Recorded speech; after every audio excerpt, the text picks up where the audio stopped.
Hey guys, today I have a treat for you. A special double feature. Pokémon Stadium 1 and 2 is requested by Super Blazing Nova. Or should I say Pokémon Stadium 2 and 3? Confused? Well, surprisingly, these games have a pretty interesting history. See, in 1998, in Japan, there was such a demand for Pokémon Stadium that Nintendo and HAL had to release the first version, Pocket Monster Stadium, which is 42 Pokémon ready for battle. The rest are viewable in Pokédex mode, but the developers didn't have time to fully animate them. So, this version was basically designed to hold the Japanese audience over until the full version was ready. However, there is some speculation over whether this game is meant to be a demo of things to come, or rather a legitimate, authentic Pokémon competition simulator. The modes are based off of real competitions held in Japan, and the trainers are based off of real competitors. This is how the 42 Pokémon were chosen for the game. Regardless though, we never got this version on American shores, and it's easy to tell why. On top of being essentially unfinished, this game was even more difficult than the game we got, which is saying something, considering our Pokémon Stadium is pretty hard too. Pocket Monster Stadium was originally planned for the 64DD, but given that the 64DD wasn't doing well, it was released in cartridge form instead. The game we got as Pokémon Stadium 1, Japan got us Pocket Monster Stadium 2, and like ours, featured all 151 Pokémon. While the opponent AI was toned down from the original game, it was still a hard game to beat, and to this day, only the true Pokémon Masters have managed to finish it. For those of you who had never had the opportunity to play it, Pokémon Stadium was a big tournament where you could choose a team of Pokémon from the available rentals or import your own team for your Game Boy Color cartridge to use against the many tough opponents.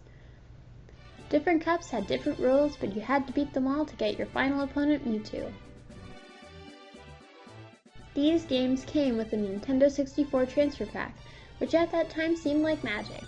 It very easily and efficiently let you use your Pokemon from your Game Boy game and see them in splendid and at the time cutting-edge 3D. You could even play your red, blue, or yellow version right there on the big screen, and use the unlockable Doduo and eventually Dodrio Game Boys to play your game at different speeds. In the days before emulation, this was really helpful. You could also very easily organize your PC boxes and even store some Pokemon on the N64 cartridge itself.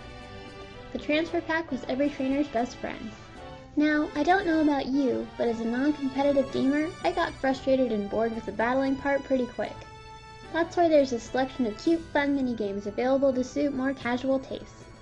I might not be able to beat any of you in a Pokemon battle, but I assure you I could kick anybody's butt at these minigames.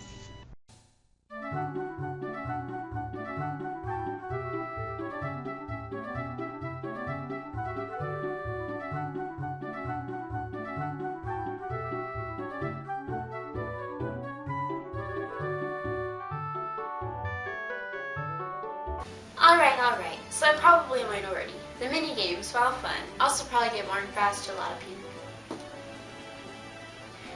But believe me, the battling aspect of this game is hard even for people who know what they're doing. That's why I have Jiz, Hi. my resident competitive battling expert, here to explain just what made this game so grueling. I'm doing this part because she sucks. Speaking as both a child and adult who has played this game, Pokémon Stadium isn't terribly hard at first. You could easily clear the Poké or Great Ball levels with rentals if you had any idea what you were doing. The teams are weak, under-evolved, and the AI is stupider. But once you start getting into the higher levels is when things take a dramatic turn for the worse. If you don't have a good transfer pack team or good skill with rentals, you are going to be destroyed. Hell, even if you do have a good transfer pack team, you still have a chance of being destroyed. Why?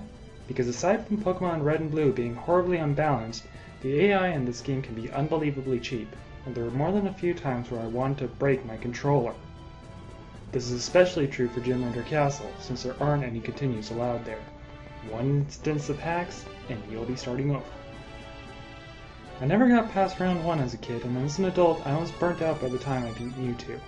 Stadium is a great addition to the Game Boy games, but unless you know what you're doing, you'll probably get more frustration than fun. Still, Stadium brought us one step closer to a world where Pokemon could exist. It let us see our Pokemon friends the way they would look in the real world, and it even had some quirks to make your Pokemon seem more unique. If you had a nickname for your Pokemon, it would appear as a different color on the screen depending on what the nickname was. And if you transferred a Pikachu from Yellow version, it would have a more realistic cry. If you beat Prime Cup using this Pikachu, you'd be able to teach it Surf as your prize. Alright, time to move on to Stadium 2. I never had this one as a kid because it was always sold out at my local Toys R Us, and online shopping wasn't as common back then. But luckily, just did, so I have a copy on hand to use for this review. You're welcome. You might have already guessed, Stadium 2 is basically just like Stadium 1, except for the Johto region. There were all new minigames featuring the new Pokémon, and the same modes of play as before, just with a larger selection of Pokémon and a few new cups. The Challenge Cup even tested those who had trained teams with set strategies, and winning came down to pure skill. Features like a laboratory to arrange your PC Pokémon and the Game Boy Tower returned in Stadium 2 as well. Though the usefulness of the Game Boy Tower was severely limited here, as games loaded in real time, making things slow and tedious, and the Doduo and Dodrio Game Boys didn't work for any of the GSC cartridges unless you beat both Round 1 and Round 2. There were a few new features though, such as a mystery gift that would give you daily prizes, some even exclusive, for your gold, silver, or crystal cartridges, and the ability to view your character's room in 3D. In addition to the minigames, casual players can now test their brains in a trivia quiz. Sadly, Pokémon Stadium 2 was the last Stadium game they ever made. Pokemon Coliseum and Pokemon XD Gale of Darkness included modes that allowed you to battle your friends on screen, and Pokemon Battle Revolution allowed you to battle your friends over Wi-Fi, but they never seemed to strike that balance of useful features, mini-games, and battling ever again. Battling games these days seem to cater to only the most competitive players and exclude more casual fans like myself. The abundance of features and mini-games in Pokemon Stadium 1 and 2 had something for everyone, not just the Pokemon Masters.